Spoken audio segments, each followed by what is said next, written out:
Now at 6, the president will announce reciprocal tariffs today, what they mean for you and our economy. We may have saved $10,000 on the car. We don't know. Auto tariffs begin tomorrow, how much they could cost you, and where it will be more expensive to park starting today.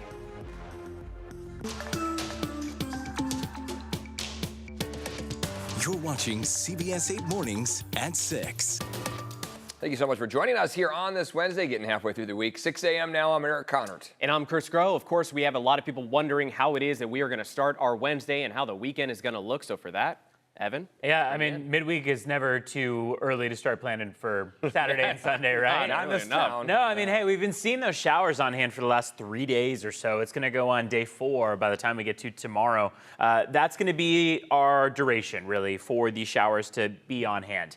Beyond tomorrow, we're going to be starting to see clearer skies, drier weather, warmer temperatures. But for this morning, we're starting it off with a view of satellite radar, showing that green across the screen, especially right along the 8 freeway. You can see how over the mountains there's some snow as well, as those temperatures are sub-freezing at Palomar Mountain and at Mount Laguna. We're going to be seeing some breaks in the clouds too, very similar to yesterday, giving us a little bit of sun through morning and afternoon hours. Coming up, we'll talk more about the wind that has started to die down and about how much remaining wet weather we have on hand. Back to you. All right, thank you, Evan. This afternoon at 1 p.m. our time, the White House is hosting what it calls the Make America Wealthy Again event. President Trump says he will unveil sweeping new tariffs. CBS 8's Regina Yerita live downtown with how local leaders are responding to the president's plans here. Regina? Yeah, good morning, guys. Well, we know that the White House had mentioned this, and after much discussion, we know that President Donald Trump is expected to announce what he's been calling reciprocal tariffs. These are taxes on imported goods for a number of countries, penalizing them for their trade barriers. Now, reciprocal means that if a country has higher tariffs than we do on certain products, we would essentially raise products coming from that country to the same percentage of tax. President Trump had said before that the tariffs would mirror what other countries have imposed on U.S. goods, and it's a push he's branding as Liberation Day, promising it will bring in foreign tariff revenue that will be put toward U.S. tax cuts and deficit reduction. The move, however, has brought concerns to some consumers and economists, including here locally. Those opposed to the tariffs believe the U.S. will end up paying higher prices. Just last week, San Diego businesses and city leaders gathered to warn what they believe will be severe consequences for the region's economy. But take a listen to what this economist is saying. We're seeing it retaliation by other countries, which is going to make it harder for American firms to sell their goods and services abroad. Now, the announcement is set for 1 p.m. and tariffs are set to go in effect as soon as they are announced. For now, I'll send it back to you. Regina, thank you. And tomorrow, the U.S. will also start collecting new 25% tariffs on foreign vehicles and auto parts. According to Goldman Sachs, that could raise the cost of foreign cars by a range of $5,000 up to $15,000. The White House says the goal is to incentivize automakers to produce cars in the United States. However, industry experts say there are no U.S.-made cars with all domestic parts and assembly. The tariffs could create a market for new cars similar to pandemic-era supply chain scarcity. Autos have done nothing but increase in cost. And today we actually have higher interest rates than we did back in the COVID times. Car repairs and insurance premiums are also expected to increase. Meantime, ahead of the auto tariffs, major car makers are reporting record sales. Hyundai says it sold more than 87,000 units in March, a 13% jump, while Ford says its sales jumped 19% last month. So how will these tariffs impact our economy? Well, there are some concerns they could raise prices, lower demand, leading to a decline in economic activity. In other words, a recession. Right now, J.P. Morgan says there is a 40% chance of a recession this year. Moody's Analytics also predicts a 40% chance. Goldman Sachs is putting that probability at 35%. For a closer look at how the new auto tariffs will impact you, you can head to our free streaming channel, CBS 8 Plus, download on your TV, and watch for free. The new head of the Environmental Protection Agency is coming to the San Diego border to get a firsthand look at the ongoing Tijuana sewage crisis. Lee Zeldin wrote on X that he's coming within the next few weeks to the border where, quote, disgusting Mexican sewage is harming our precious environment in the United States.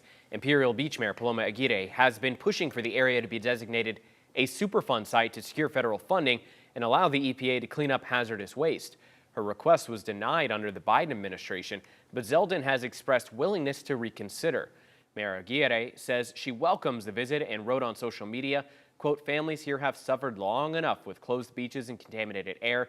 Let's work together on both sides of the aisle and both sides of the border to finally fix this disaster." And new this morning, a California federal judge has ordered the Trump administration to temporarily restore legal aid to unaccompanied migrant children in the U.S. Last month, the administration terminated a contract with the nonprofit Acacia Center for Justice, which provides legal services for unaccompanied children. A network of groups under the nonprofit sued, saying that more than 26,000 children were at risk, and this potentially violates a 2008 anti-trafficking law. Attorneys for the government say taxpayers are not obligated to pay for direct legal services. The order takes effect today and runs through April 16th. And the lowest number of border crossings ever in U.S. history was recorded in March. Border Patrol says that there were 7,180 crossings last month. Daily apprehensions also fell to about 230 per day. That's compared to 5,000 encounters every day under the Biden administration. These are preliminary numbers. CBP says it will have the finalized report in the coming days. Well, starting today, it will be more expensive to park along the waterfront. The Port of San Diego is increasing parking rates at Spanish Landing Park, the Embarcadero Marina Parks, and Shelter Island. You can see the new rates right there on your screen. Some will go up even more in July. Parking at nearly a dozen other locations like Cesar Chavez Park and Harbor Island Park will remain free. Port officials say the rate increase is to meet rising demand and improve parking turnover.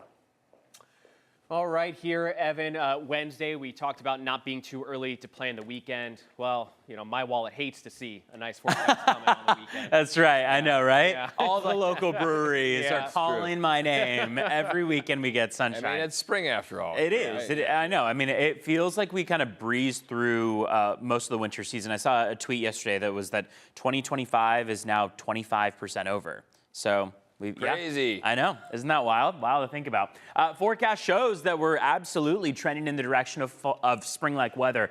The thing is, some people consider that spring-like weather sunshine, considering winter usually brings us our rain. But we were kind of left out of that winter rainfall. We saw about half of what we normally would have expected. So we could use more in the spring season here. And we'll get some today across our inland valleys and our mountains primarily. Doesn't look like the coast will pick up on many of those showers today. Wind advisory has been canceled for the entirety of the county. However, we're still watching as those wind speeds gradually die down. Tomorrow's going to bring a few more widespread showers. I say widespread hesitantly because doesn't mean that the entirety of the county is going to see it, but these showers that we see are going to cover all 4 microclimates and are going to be a little bit heavier than today's showers. So today's are going to include a few hundredths, maybe a tenth of an inch scattered around the county, plenty of breaks in the clouds for some sunshine to peek through, and that wind slowly dying down.